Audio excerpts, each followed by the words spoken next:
Hey everyone, welcome back to Automation. So last week, I and also AI created this hyper car, I believe it was, and then I gave it a Challenger rear end and a Lamborghini front that is scary looking, and it's unique. But today, as I said last week, we're going to be improving this just like I've done before. And I asked for your suggestions. I also asked you a bunch of other stuff like what car I should buy in the future, and I got a lot of comments, so thank you for that. We'll go over that too. Just as a fair warning, I was just watching WRC before getting into this, and my mind is sort of in that area right now, so things might be a bit more different than you would have thought. Okay, quick overview of the car. It is a hypercar made by AI in this game. You can generate vehicles. And specs-wise, 670 horsepower V10. I thought about the engine, and I think we need to do that first, because I want to do something unique. In fact, this is the weirdest engine configuration I can think of. Let's try and make it different. I tend to put V8s in everything, just because that's what kind of person I am, and I'll talk more about that soon. But today is going to be Boxer.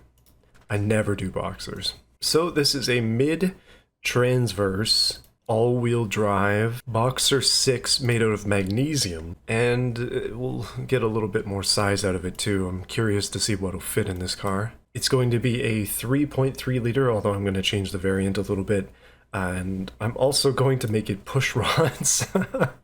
Oh man, that's just not even a good combination. Okay, no, cancel that. Dual overhead cam is what we're going to do, but we'll just do 2 valves per cylinder with billet aluminum heads. Yikes, this is a weird one. I'm actually not completely done with it. I'm going to increase this stuff a little bit as well, try to make it a bit bigger. So it's nearly 3.5 liters of billet steel weirdness. But having very high quality components and hopefully decent everything else means it should be really, really good at high RPM. Now I was making 670 horsepower before, and the goal is to make around 1,000 or so. I mean 670 minimum, so I don't want to do less than that. We will get back to aspiration in a little bit because I have some really good ideas for this. It makes 760 on nitromethane, which is basically cheating, but why not? It makes so much power, I need to see more. Cutting off the exhaust gives us 850 horsepower. Maybe I need to reach a little bit higher here.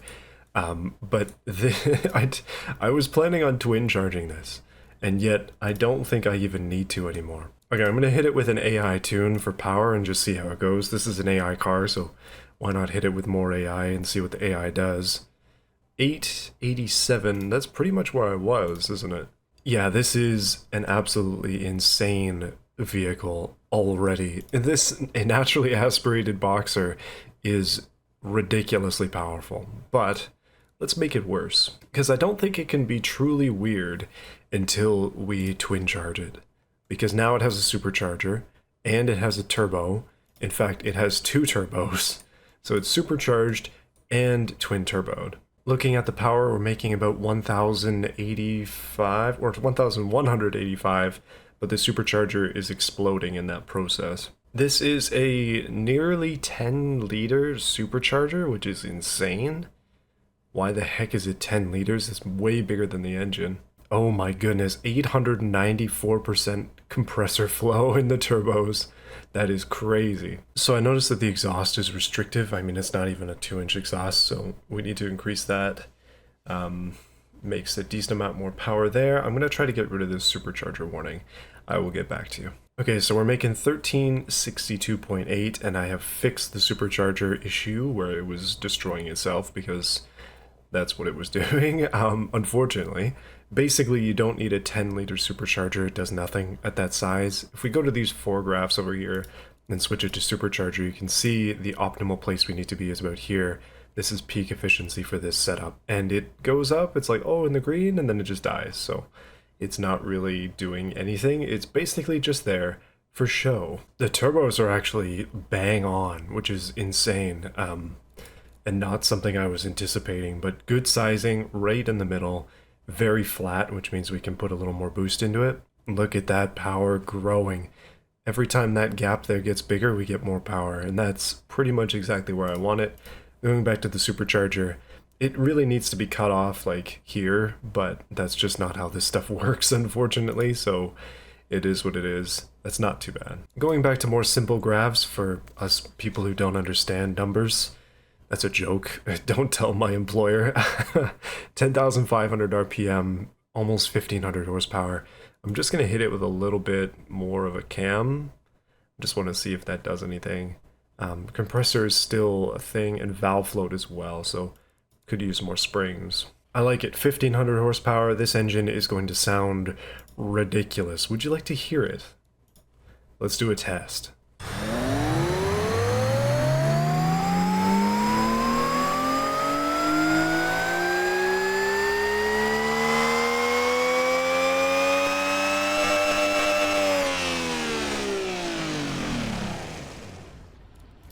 Somebody called Dyson. I think I've just replaced them. Look at the size of these turbos. They're tiny, tiny boys, but they make decent power. Same thing with this tiny supercharger as well. It sounds like a vacuum, but I also just noticed that the torque curve takes a dive over on this level here. So 7,000 RPM is probably the real, well, it peaks early, but this is the crossover. And then things just take over in terms of power. It's weird to see that, but it's kind of funny as well. I think this engine is fitting as probably the weirdest engine I've ever made to go into this car for what I'm about to do with it. So 1,500 boxer-based supercharged and turbocharged horsepower. That thing really fills up the gap in there. That is a lot of engine. You can't really see it from underneath too well. But what can I do to this car to improve it and to make it just better overall for this new engine? I don't know. Let's find out. Now, as I said before, I was watching WRC, and those cars are insane, and I like them. And so I'm going to, against my better judgment, take this car from the road and transition it off-road.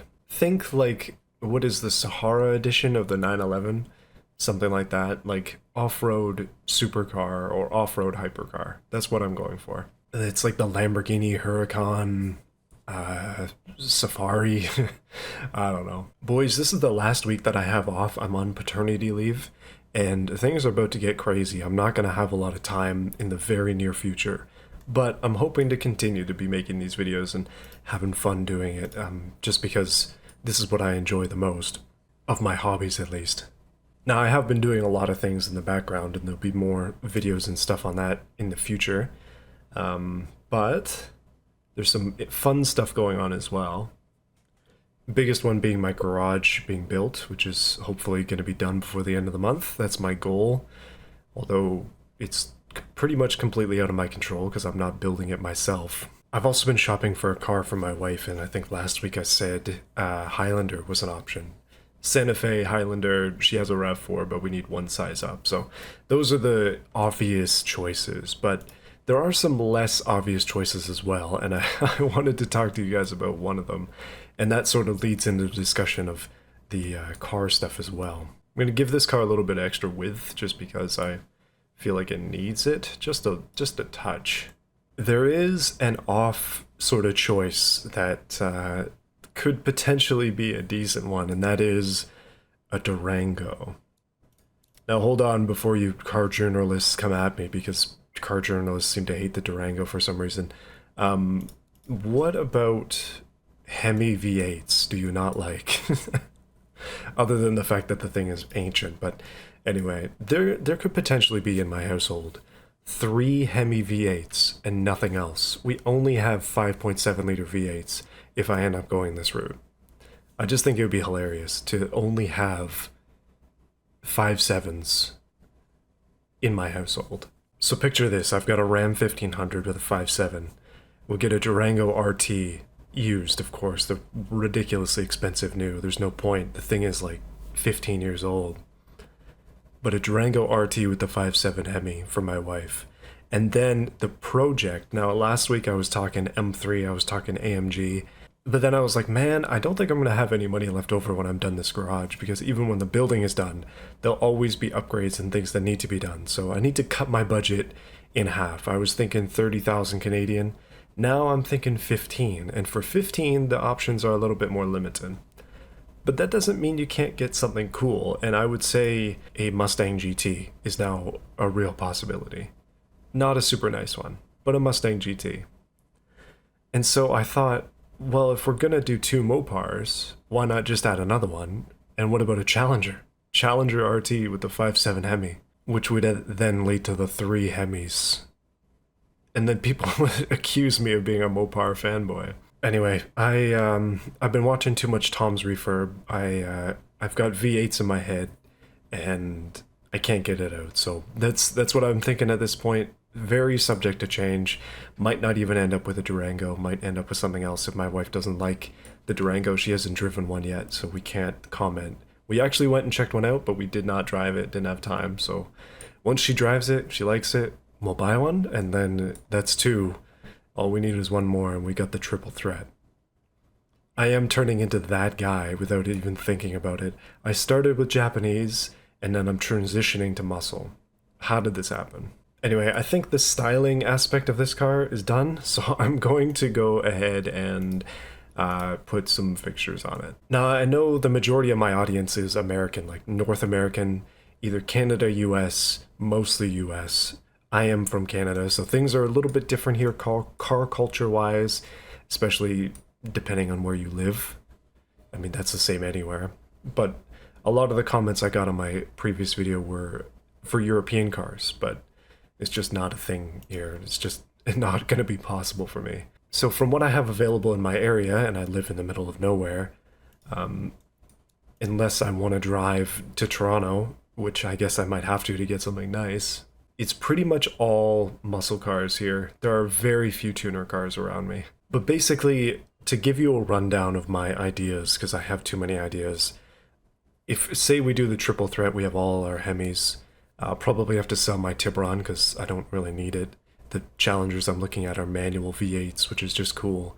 That would not be driven in the winter. It would be only my truck in the winter. But eventually the goal is to have a, say, Challenger project car, whatever that car ends up being, Mustang, Challenger, V8s, manual something, that I'll keep for long term. And then I hope to have sort of a revolving door of other projects. I don't want to go for more than 4 cars total. I think that's the limit. So I had this idea of building up a super cheap truck to take off-road. I'd still love to do that. I want to do that, but then I just need the time and space, basically. But 4 cars is the max. And a boat. And other toys as well. I'm a toy guy, unfortunately. I think if my wife left me unchecked, I would probably have like 16 cars and be unable to sell them, so she is the one keeping things at bay here. She can only hold on for so long. That's a joke. I truly need that in my life. Facebook Marketplace is an addiction, okay?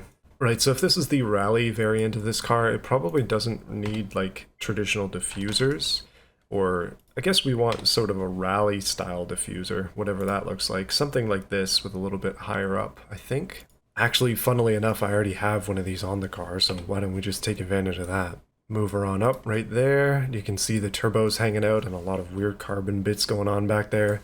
That Boxer is a strange engine, but it's cool. I apologize, there's been too much lore dumping today, just too much talking about things that are not this particular vehicle. But I don't know, as I'm finally, I wouldn't say finally, but I'm disappointingly almost done with my paternity leave, and that means my time is going to be a lot more limited, and these videos might not come out as frequently, so it's going to be difficult, but we'll get there. Okay, let's see what I can do with this model design stuff. I have some ideas, mostly to try and do some rally-inspired things, for better or worse, and so far, this hatch thing is not gonna work. My time is running short, and I have been struggling to pick a wing for like 10 minutes here, but I'm going with this WRC style one, I guess? I don't know. I wanted to do something different, but it's not coming to me. Actually, hold on. Hold on a minute. Now we're just gonna complete the Challenger look. I've decided that this is the best course of action. Challenger or bust. I seriously change what I want to do with cars like every day sometimes, depending on what I want to do and what I'm thinking about and what I'm watching. So if I come up with ideas here, don't be surprised if I don't even act on them and I come up with some random idea in the future to replace it. So yeah, things can change. Okay, not really that much has changed in terms of design. I think it's pretty decent as is. I missed some important stuff last time and I'm gonna add it now quickly. And then let's get this thing into beamng before my family comes back. I am always running out of time these days. Okay, I'm gonna call it before I jump off a cliff trying to get this design to be perfect. It is never gonna be perfect. It is always going to be this weird flawed supercar thing, but it is improved. At least I hope so. I think everything else is done. I went through and I tuned it, and I think it should be good now. Well, it's a little bit slower than it was due to the tires and stuff. However, I think it's gonna be fast. Let's try it in beamng. So here is the original one that I made last week. Just to give you an idea of what we're working with here, it is a bit of a wild one, 50/50 all-wheel drive, and a very loud V10 engine, my goodness. It drives decently, it's not particularly fast, it's just very aggressive and very hard to drive, I would say. That's the best way to put it. This thing is just hard to drive. Doesn't really matter what surface it is, it's the same way.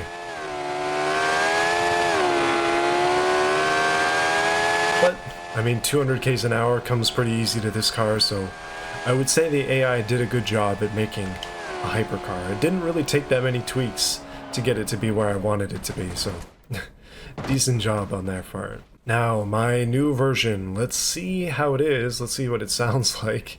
The rally tires did not come in as rally-ish as I was hoping they would. Interesting. It idles at 2k RPM.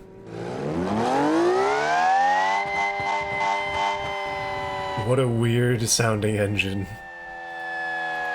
I'm gonna go right into the off on the drive mode. I'm curious as to how this is gonna be. It sounds like, again, it sounds like a jet engine winding down. Oh, I forgot I put a dual clutch on it.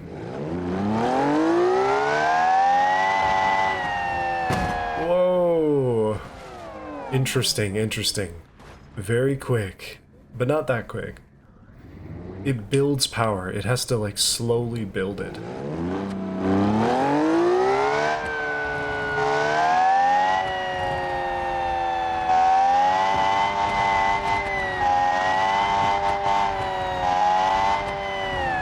Really darn good grip though, like surprisingly so. I guess I shouldn't be surprised we're on dirt, we got rally tires, but let's try pavement. I don't think this is gonna go well. Oh no, oh no. Hold on.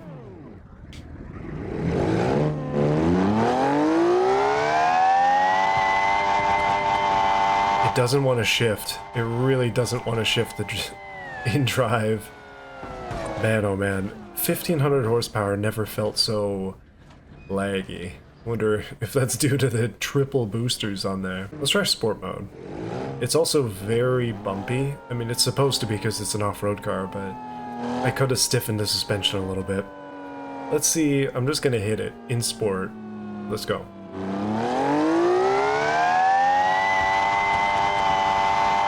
Yeah, it just starts burning tires at a certain point, and then it basically gives up. I'm gonna go manual and just shift these gears myself.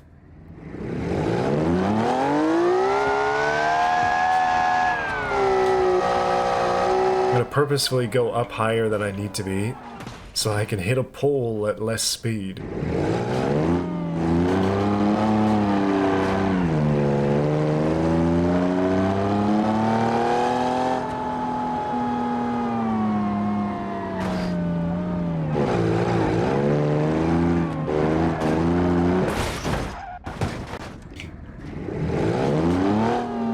Okay, what am I doing? This is supposed to be an off-road vehicle.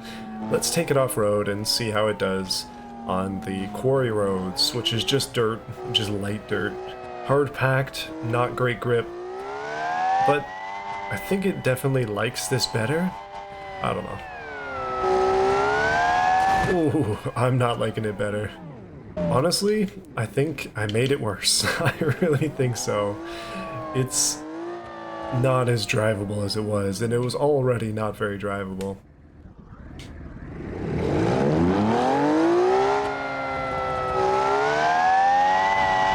Too much power, too much RPM. Takes too long to build that power. Gearing is definitely drawn out.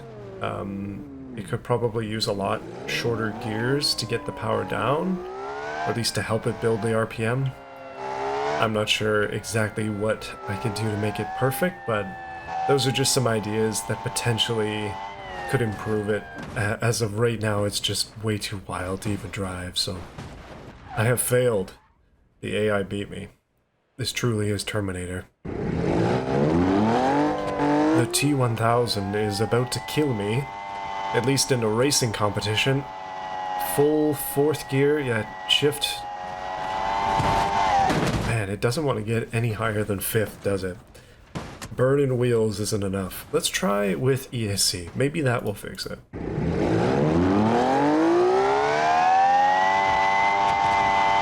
It still burns the wheels even with ESC on.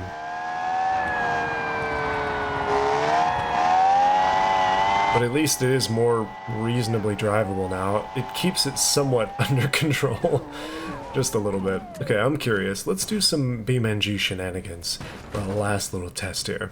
So, one of the cool things you can do in BeamNG is switch the wheels for BeamNG wheels. No more automation tires. So I switched the wheels for center lugs wheels from BeamNG, and that allows me to change the tires as well. If we go rally or race, it doesn't really matter. Let's go race.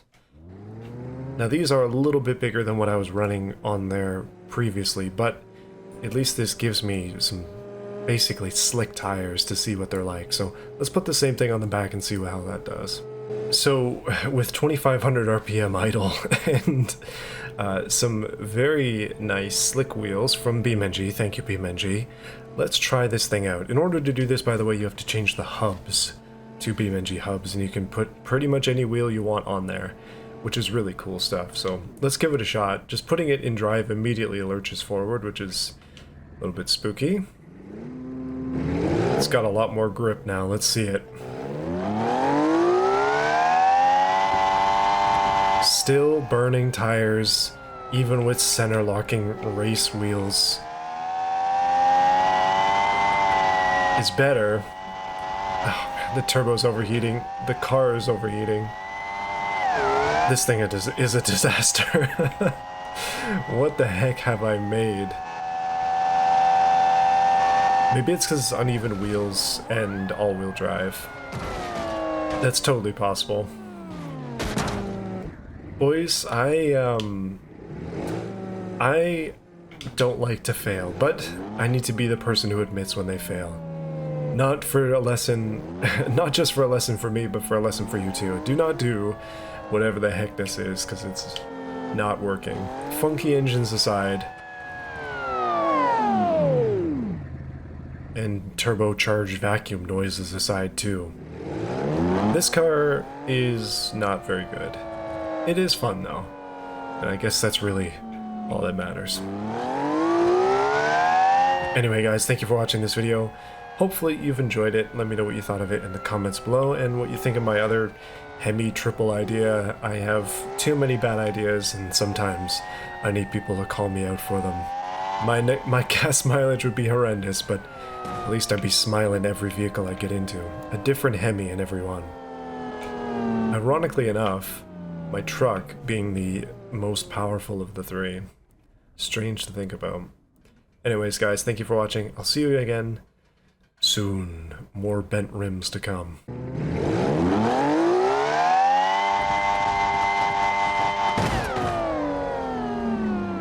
Less hypercars though. More real life stuff.